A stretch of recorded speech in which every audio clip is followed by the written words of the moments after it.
তাকে দেহ জীবন ও গোলামন সাধন কর মুর্শিদ শরণ আল্লাহ আল্লাহ আল্লাহ আল্লাহ আল্লাহ আল্লাহ আল্লাহ আল্লাহ গোর নিদান নূর মিলিবে গোর নিদান নূর মিলিবে কুরআন তার বিবরণ আল্লাহ আল্লাহ আল্লাহ আল্লাহ আল্লাহ আল্লাহ আল্লাহ আল্লাহ আল্লাহ আল্লাহ আল্লাহ আল্লাহ আল্লাহ আল্লাহ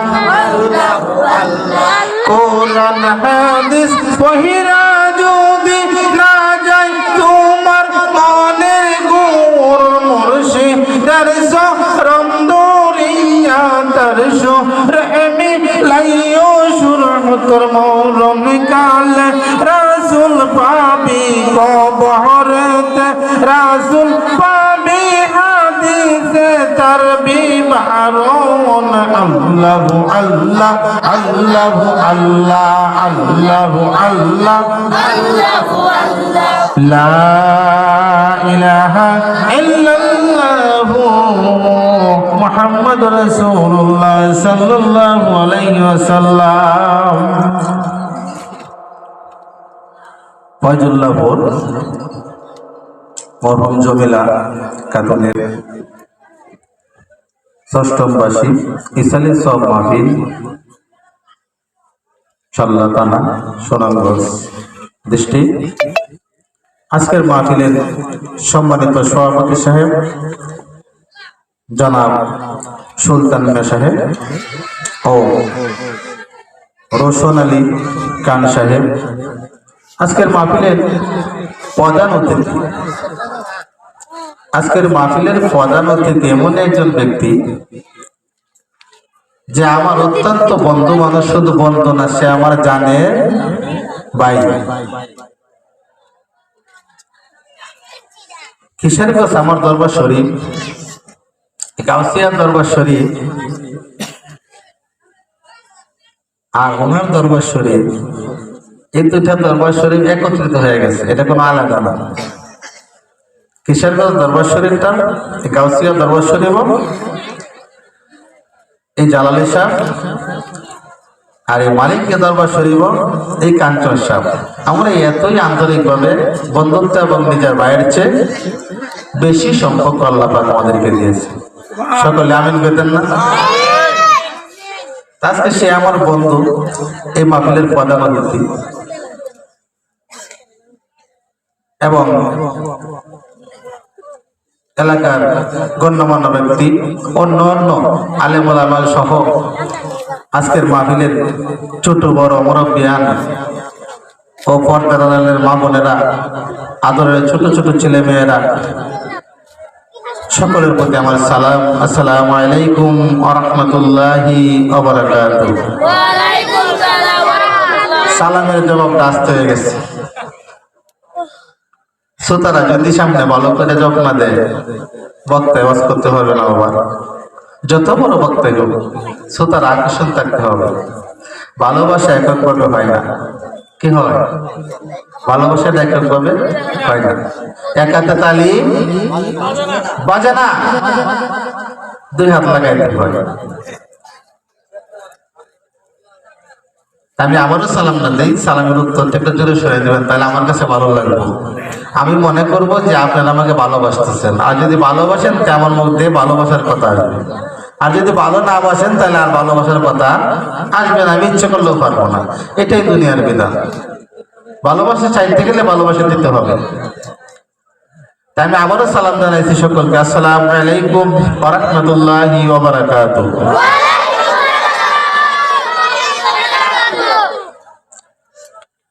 আজকে আমরা এখানে যারা আছি এই মাহফিলে, আমরা সকলে অত্যন্ত ভাগ্যবান। কেন? দুইটা আমল আমার আল্লাহ এবং আমার নবী গ্যারান্টি দিয়েছে। নামাজ পড়েন, রোজা রাখবেন, হজ করবেন, যাকাত দিবেন, আপনার উপরে ফরজ। কবুল হইতেও পারে, নাও হইতে পারে। নিশ্চয়তা কেউ দিতে পারবে না। কিন্তু একটা আমল, যে মাহফিলে আমার আল্লাহ রাব্বুল আলামিনের জিকির হয়, যে মাহফিলে আমার নবীকে ইত্তেবা করা হয়, যে মাহফিলে আমার নবীকে আনাবি সালাম আলাইকা দেওয়া হয়, যে মাহফিলে আমার নবীর দুরূদ শরীফ পড়া হয়, এই মাহফিলটা হলো আল্লাহর দরবারে কবুল। আল্লাহ ঘোষণা দিয়েছেন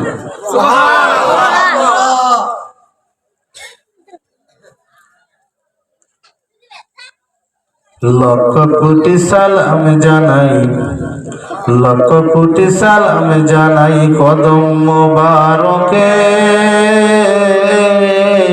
আপনার শুভ আগমনে। কারে চালাইছি সালাম?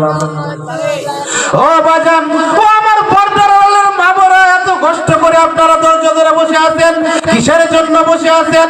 এই যে সালাম জানাইলাম, কাকে সালাম জানাইলাম? এতক্ষণ আগে সালাম জানাইলাম এলাকার গণ্যমান্য মুরব্বিয়ান, সভাপতি সকলকে আপনাদের সহ সালাম জানাইলাম। এই মুহূর্তে সালাম জানাইলাম, সালামটা কাকে জানাইলাম জানেননি? কথা বলেন না কেন? কারা জানাইলাম? তবে জানো,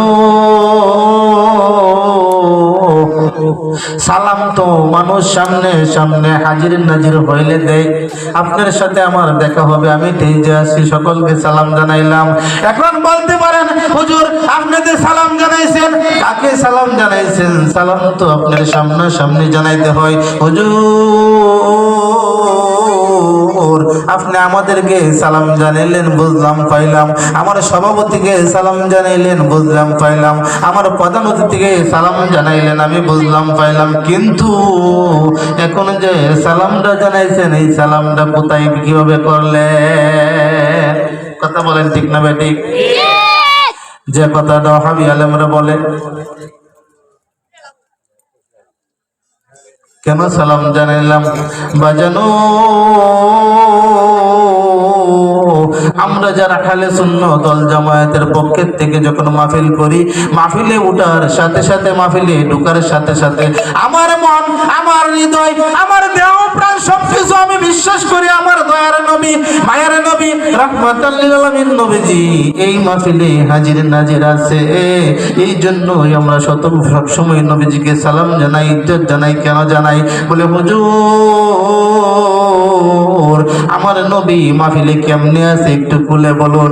এই কথা বাজান আমি বলি নাই, আমার নবী, মায়ের নবী রাহমাতাল লিল আলামিন নিজেই বলছে। কেমনে বলছেন? আমার নবী বলছেন, উম্মতেরা রে, ও উম্মতেরা শুনে রাখো, তোমরা দুরূদ শরীফ যেভাবেই পড়ো, তোমরা জিকির যেভাবেই করো, আমি নবী শুনি। ও আমার উম্মতেরা, যেভাবেই জিকির করো, যেভাবেই দুরূদ শরীফ পড়ো না কেন, আমি নবী মদিনার থেকে শুনি। কিন্তু দুরূদ শরীফ এবং জিকির শরীফ করার তিনটা স্তর আছে, আমরা অনেকেই জানি না, এই জন্যই আমরা বুঝি না। বাজানো, এই সালে সব মাহফিলে বসিয়ে আপনি দুরূদ শরীফ পড়তেছেন, আপনি দুরূদ শরীফটা মনোযোগ সহকারে পড়েন না। এই দুরূদ শরীফের সবটুকু আমার নবী মদিনায় ফেরেশতাদের মাধ্যমে পৌঁছায় যায়, ফেরেশতাদের মাধ্যমে পায়। সুবহানাল্লাহ। আর আমার মায়ের নবী রাহমাতাল লিল আলামিন বলছেন, যদি উম্মতরে আমার প্রতি যদি তুমি একটু ইশকে মহব্বতে দুরূদ শরীফটা পড়ো, আমি নবী এই দুরূদ শরীফটা নিজের কানে শুনি। সুবহানাল্লাহ। উম্মতেরা রে, ও আমার উম্মতেরা শুনো শুনো, আরো সুসংবাদ দিই। ও উম্মত, তুমি যদি আমার আশিক হইয়া, আমার প্রেমিক হইয়া, আমার পাগল হইয়া, দিশারা হইয়া, দুনিয়ার মা ভাই আত্মীয় স্বজন সব কিছু ছেড়ে দিয়া যখন তুমি আমি নবীর ইশকে দেওয়ানা হয়ে যাও, যখন তুমি আমি নবীর ইশকে পাগল হয়ে যাও, যদি আমি নবী ইশকে পাগল হইয়া যদি দুরূদ শরীফ পড়ো, আমি নবী মদিনা শরীফে আর থাকতে পারি না। ও উম্মত, তুমি যে জায়গায় বসিয়া দুরূদ শরীফ পড়ো, যে জায়গায় বসে আল্লাহর জিকির করো, যদি তুমি ইশকের সাথে পাগলের মতো যদি আমি নবীর দুরূদ শরীফ পড়ো, আল্লাহর জিকির করো, আমি নবী মদিনার জমিনে শুয়ে থাকতে পারি না রে উম্মত। আমি মদিনায় হইতে আমি তোমার সামনে হাজির নাজির হয়ে যাই। তাহলে দুরূদ শরীফ 3 প্রকার, জিকির শরীফ 3 প্রকার। এক জিকির এক দুরূদ হলো নবীজি আসিয়া শুনে উপস্থিত থাকে সামনাসামনি, আরেক দুরূদ শরীফ হলো নবীজি রওজা থেকে শুনে, আরেক দুরূদ শরীফ হলো ফেরেশতাদের মাধ্যমে নবীজি পায়। এখন আপনারা চিন্তা করেন, নবীর আশিক নবীর প্রেমিক আপনি কিভাবে হবেন? যেভাবে নবীর প্রেমিক হবেন এইভাবে আপনার নবীর সাথে দিদার হবে। এই জন্যই সালামটা দিছি। ভাইজান, আপনার বাড়ি ফয়জুল্লাহপুর, শাল্লা থানা, সুনামগঞ্জ ডিস্ট্রিক্ট। আমার বাড়ি কিশোরগঞ্জ, রশিদাবাদ, কিশোরগঞ্জ সদর থানা, কিশোরগঞ্জ জেলা, গাউসিয়া নুরিয়া কাঞ্চন শাহ দরবার শরীফ। আরেকজনের বাড়ি সিলেট, অন্যের বাড়ি ঢাকা, কারো বাড়ি ইন্ডিয়া। আমি জানতে চাই, আপনাদের কাছে জানতে চাই, অল্প সময়ের মাধ্যমে আমি জানতে চাই আমার নবীর বাড়ি কোন জায়গায় একটু বলুন। জানেননি? তো জানেননি? কথা কন না কে? আপনারা তো সকলে এখানে মুরিদান তরিকার লোক। আপনারা কি নিজেকে দুর্বল পাবেন? কেন দুর্বল পাবেন? জিজ্ঞাসা করলে বলবেন, বাজানো বাজান আমি এই জন্য দুর্বল, আমি তো মূর্খ মানুষ, পড়ালেখা করি নাই, আমি তো মাদ্রাসায় যাই নাই, স্কুলে যাই নাই, কলেজে যাই নাই, হাফেজ হই নাই, আলেম হই নাই, মুফতি হই নাই, এই জন্য আমার নিজেকে দুর্বল মনে হয়। বাজানেরা রে, আলেম হইছেন না, মুফতি হইছেন না, হাফেজ হইছেন না, সমস্যা নাই। কারণ দেখেন, আজকে যারা আলেম হইছে, মুফতি হইছে, হাফেজ হইছে, তারাই নবীর শত্রু। ঠিক না বেঠিক? এখন ফেসবুকটা খুলে দেখবেন, বড় বড় আলেম, বড় বড় মুফতি, বড় বড় ডক্টরেট, বড় বড় টাইটেল আনছেন বিদেশ থেকে, মুখ টাইটেল, এরা বলতেছে আমার নবী আমাদের মতো মানুষ। নাউজুবিল্লাহ কইতেন না? আর দেখা যায় ফয়জুল্লাহপুর একজন মূর্খ মানুষ, অশিক্ষিত মানুষ, এই জালালি সাহেবের হাতে হাত দিয়া যখনই আমার নবীর বয়াতে রাসূলটা গ্রহণ করার পরে সময় যখন চলে যাচ্ছে, যাইতে একটা সময় দেখা যায় এই ব্যক্তিটা নবীর জন্য আশেক হয়ে যায়। বাজানো আলেম শব্দর আবিজানি করতে হলো জানলেওয়ালা, জানতে হবে কাকে আলেম বলে। কি জানার জন্য আমার আল্লাহ রাব্বুল আলামিন বলছেন, আমার আল্লাহ রাব্বুল আলামিন ঘোষণা দিয়েছেন, ও আমার বান্দা, ও আমার বান্দি, তোমরা শোনো, 1 লক্ষ মতান্তরে 2 লক্ষ নবী রাসূল আমি আল্লাহ দুনিয়াতে পাঠাইছি, হাজার হাজার লক্ষ ওলি আল্লাহদেরকে পাঠাইছি। সমস্ত কিছু গাছপালা, জিন, ইনসান যা কিছু আছে সবকিছু রহমত হিসাবে আমার নবীকে তোমাদের মাধ্যমে প্রেরণ করছি। কি করছে? কথা কইেন, কি করছে? ওয়ামা আরসালনাকা ইল্লা রাহমাতাল লিল আলামিন। সুবহানাল্লাহ না? আমি আল্লাহ রাব্বুল আলামিন সমস্ত জাহানের জন্য আমার নবীকে আমি রহমত হিসাবে প্রেরণ করেছি। কি করছে? আমার আল্লাহ কই নবীকে প্রেরণ করছে। আর কিছু হাবি মার্কা মৌলবীরা কিছু এলেম শিখিয়া, এলেমের সাথে ডক্টরেট লাগাইয়া, মুফতি হইয়া তারা তো ভয় নবীজি জন্ম নিছে। কথা বলেন না কেন? বাজান, আমার নবী জন্ম নেয় নাই, আমার নবীকে আল্লাহ রাব্বুল আলামিন দুনিয়াতে প্রেরণ করছে। বুঝতে হবে প্রেরণ কোন জিনিস। আপনি যদি একটা জিনিস এখন অর্ডার করেন, আপনি যদি কুরিয়ান সার্ভিসে চলে যান, আপনার জিনিসটা কুরিয়ান সার্ভিস থেকে আনতে যাবেন, যে জিনিসটা তৈয়ার এই জিনিসটা আপনি কুরিয়ান সার্ভিস থেকে আনতে পারবেন। বাজানো, আর যদি কোনো জিনিস বানাইতে যান তাহলে কারখানাতে যেতে হবে। আমার আল্লাহ রাব্বুল আলামিন দুনিয়াতে আমার নবীকে প্রেরণ করছে কাছে বুঝতে হবে। আমি জিজ্ঞাসা করছিলাম আমার নবীর বাড়ি কোন জায়গায়, কারো বাড়ি বাংলাদেশে, কারো বাড়ি সিলেটে, কারো বাড়ি কিশোরগঞ্জে, বিভিন্ন জায়গায় আমরা জন্মস্থান গ্রহণ করছি, কিন্তু আমার নবীর তো একটা বাড়ি আছে। আমার নবীর বাড়িটা কোন জায়গায় জানেন না? কি জানেন না? কথা কন না কে না গান গাইতাম? হ্যাঁ, স্যাংরা স্যাংরা বলা হয়। প্রথমে বলছিলাম যে মাহফিলে তো আজকে টাকার কথা না, মাহফিলে এরকম ফোলাফান তো গাছ তলে বসে থাকবে মোবাইল নিয়ে, নাকি টাচ মোবাইল নিয়ে কি করবে? গাছ তলে বসে থাকার কথা আজকে আর মাহফিলে। আমি প্রতি রাতে জেগে থাকি তোমার আশায়, কয়না কয়না কইতাম নি কেরে বাবা, এই যে ফোলাফান আসে আসে। আমি প্রতি রাতে জেগে থাকি তোমার আশায়, তুমি কাছে আসো নাই, দু চোখে ঘুম নাই, তুমি কাছে আসো নাই, দু চোখে ঘুম নাই, ঘুম নাই দুটি চোখে বেতারি পাহাড়। আমি প্রতি রাত বাজানো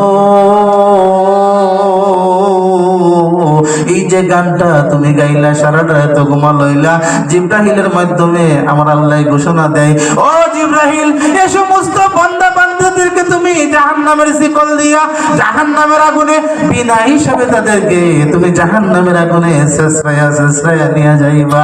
তাহলে গান গাইয়া কি করলেন? মোবাইল দেখে কি করলেন? আমি বলি এই গানটাই আপনারা গান গাওয়া কোনো খারাপ না, গান গাওয়া নিষেধ না।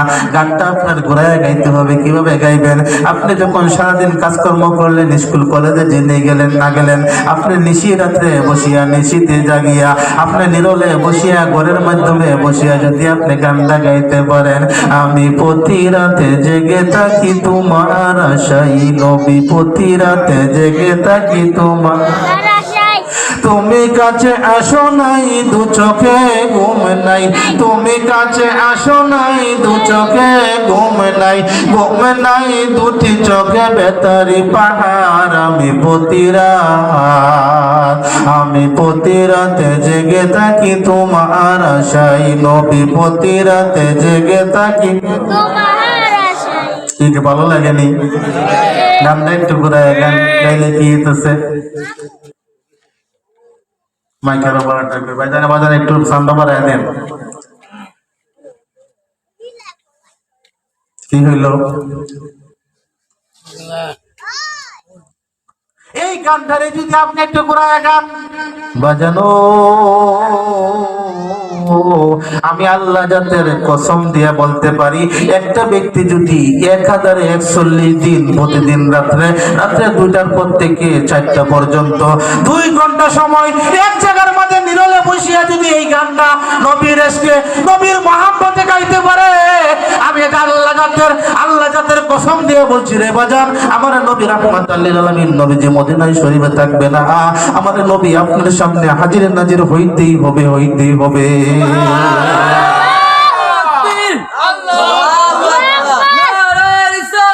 ইয়া রাসূলুল্লাহ,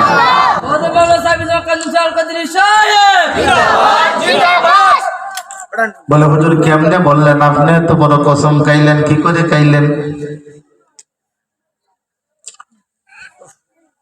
কসম খাইছি এই জন্য খাইছি, কেন খাইছি?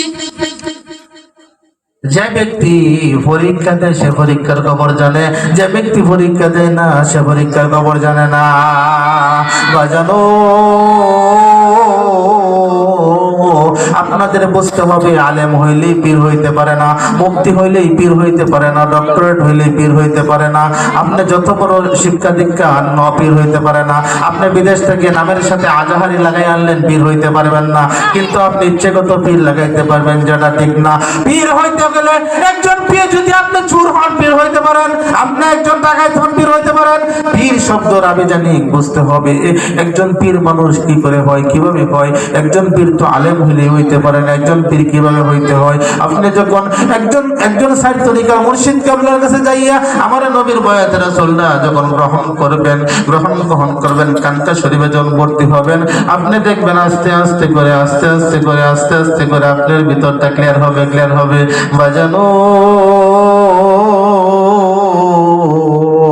এমন একটা সময় হয়ে যাবে দেখবেন আল্লাহ রাব্বুল আলামিনের পক্ষ থেকে চলে আসবে, ও জালালি সাহেব ফয়জুল্লাহ বর্তমান এমন একটা ব্যক্তি, এমন নাম আব্দুল কুদ্দুস, তুমি যাইয়া ওকে তুমি ওর বাড়িতে অতি তাড়াতাড়ি তোমার খেলাফতটা তুমি দান করে আসো।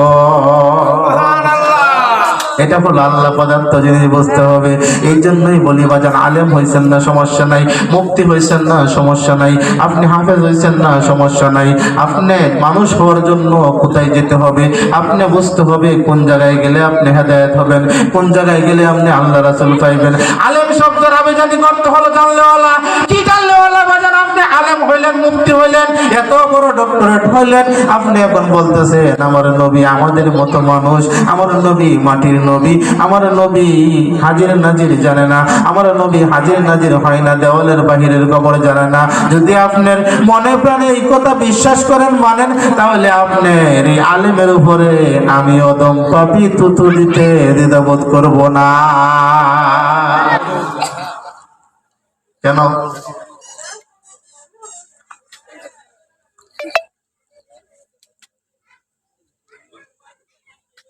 জানলেওয়ালা বুঝনেওয়ালা কি বুঝনেওয়ালা বাজানো, ফেসবুক খুললেই দেখা যায় মাজার ভাঙ্গ কানকা ভাঙ্গ বিভিন্ন অভিযোগ আইতেছে। একবার চিন্তা করে না, এই যে ফয়জুল্লাহপুর এই মাঠে যে মসজিদ, মসজিদ আপনি কোথায় পাইলেন? মসজিদ আপনি কোথায় পাইলেন? মসজিদ কোন জায়গা থেকে হইলো, কিভাবে হসলো? মসজিদের আলোচনা বুঝতে হবে আগে। আগে কি মসজিদ ছিল না কানকা ছিল? কথা বলেন ঠিক না বেঠিক? হয়তো জানেন না অনেকেই। এই বাংলার জমিনে কোন মুসলমান ছিল না, ছিল একমাত্র শেখ বুরহান। শেখ বুরহানের ওই দিকে আমি যাব না। শেখ বুরহানের একটা ঘটনার পরে এই দেশে আসলো বাবা শাহজালাল শাহপরান। আমি জানতে চাই, ও আলেম ভাই, মুফতি ভাই, তখন কোন জায়গায় কোন মসজিদ ছিল আমাকে একটু বলে দেন। মসজিদটা কোন জায়গা থেকে হলো? এই আল্লাহর ওলিরা যাদেরকে তোমরা মানো না, সে আল্লাহর ওলিরা, সে আল্লাহর ওলিরা জায়গায় জায়গায় বসিয়া কানকা শরীফ তৈরি করলো, কানকা শরীফ তৈরি করলো। আল্লাহর ওলিরার আচরণ দেখিয়া, চলাচল দেখিয়া, কথাবার্তা শুনিয়া, কেরামতি দেখিয়া হিন্দুরা, বৌদ্ধরা, খ্রিস্টানরা মুসলমান হইল। যখন এই মুসলমানের সংখ্যা বাড়তে লাগলো, এই আল্লাহর ওলি বাবা শাহজালালরা হুকুম দিল, বাবা এখন একটা মসজিদের প্রয়োজন, এমন জায়গায় একটা মসজিদ করো, এমন জায়গায় একটা মসজিদ করো, এমন জায়গায় একটা মসজিদ করো, নামাজের প্রয়োজন, জুম্মার প্রয়োজন। বাজানো, তার আগে ইসলামের সবকটা তো কানকা শরীফ থেকে নিতে হয়েছে।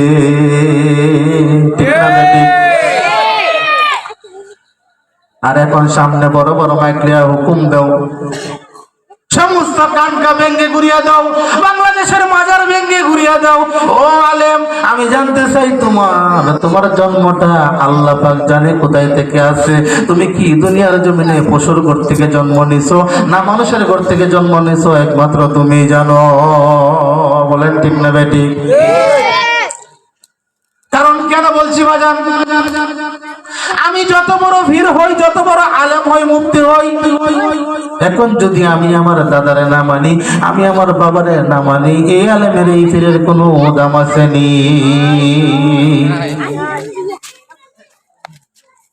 এই জন্যই যে কথা বলছিলাম, আমার বাড়ি এই জায়গায়, আপনি কোথেকে আসছেন? আমার নবী কোথেকে আসলো? নবীর বাড়ি কোন জায়গায় জানেননি? বাজান, আমার নবীর বাড়ি মদিনায় নয়, মক্কা নয়, আমার নবীর বাড়ি কোন দেশে নয়। কোন জায়গায়? আমার নবীর বাড়ি হলো আরশ মহল্লায়। সুবহানাল্লাহ, বলছেন আরশে আল্লাহ বাড়ি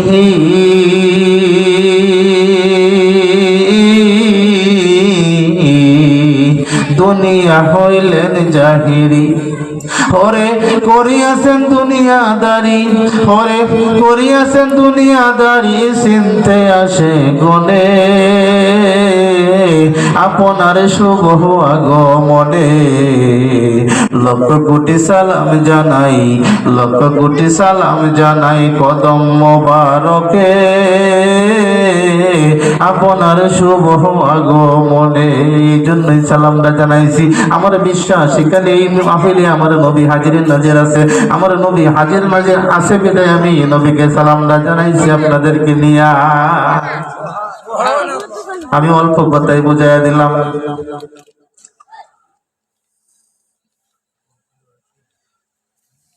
এখন আসুন, কোনো কিছু লইয়া দুনিয়ার জমিনে কোনো গ্যাঞ্জাম নাই, কোনো ঝামেলা নাই, আল্লাহ নিয়ে গ্যাঞ্জাম নাই, নামাজ রোজা কোনো কিছু নেই গ্যাঞ্জাম নাই। গ্যাঞ্জাম হলো সবকিছু আমার নবীরে নিয়া।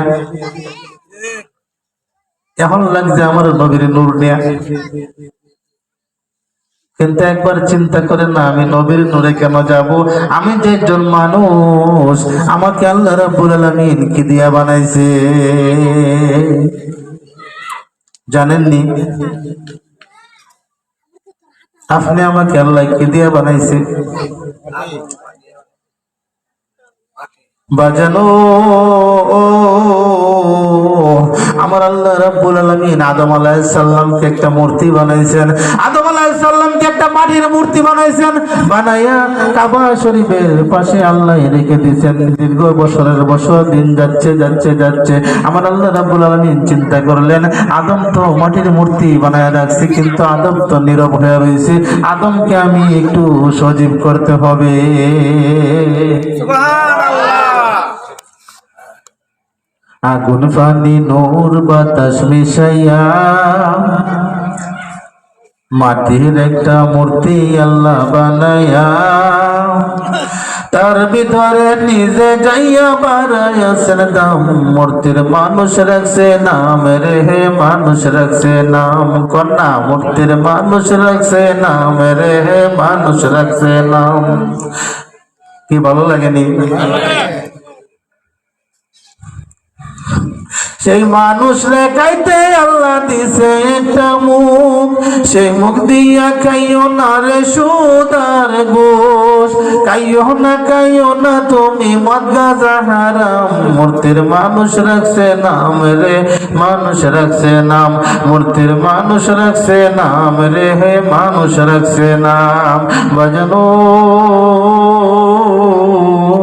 আদম আলাইহিস সালামকে আল্লাহ রাব্বুল আলামিন মাটির একটা মূর্তি বানাইলেন, বানাইয়া কাবা ঘরের পাশে রেখে দিলেন। আমার আল্লাহ চিন্তা করলেন যে আদমকে আমি একটু সজীব করতে হবে। সজীব করলে কি করতে হবে? আদমের ভিতরে যখন রূহ ঢোকায়, একবার দুইবার তিনবার রূহ ঢোকায়, রূহ ভিতর থেকে বাহির হয়ে আসে, বারবার ঢোকায় বারবার বাহির হয়ে আসে, বারবার ঢোকায় বারবার বাহির হয়ে আসে। আমার আল্লাহ ডাক দিয়ে কয় রূহ রে, ও রূহ কেন আদমের ভিতরে থাকিস না, বারবার বাইরে হয়ে যাস?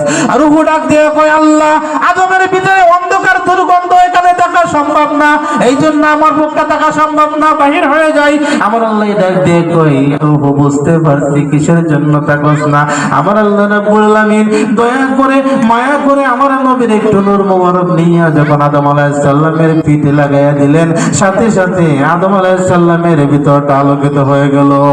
সুবহানাল্লাহ বলতেন না? এই জন্যই বলি জীবনে দরকার ছিল ওরে বাজান, জীবনে দরকার ছিল তোমায় পেয়ে আলো হলো গো মুর্শিদ। জীবনে দরকার ছিল ওরে দয়াল, জীবনে দরকার ছিল তোমায় পেয়ে আলো হলো গো। এখন বাঁচার চেয়ে মরণ বালা যদি তোমায় নাহি পাই দয়াল আমার কেহ নাই। জালালি তুমি বিনে এই সংসারে বাজান আমার কেহ নাই। আপনি যখন নবীর বায়াত রাসূল গ্রহণ না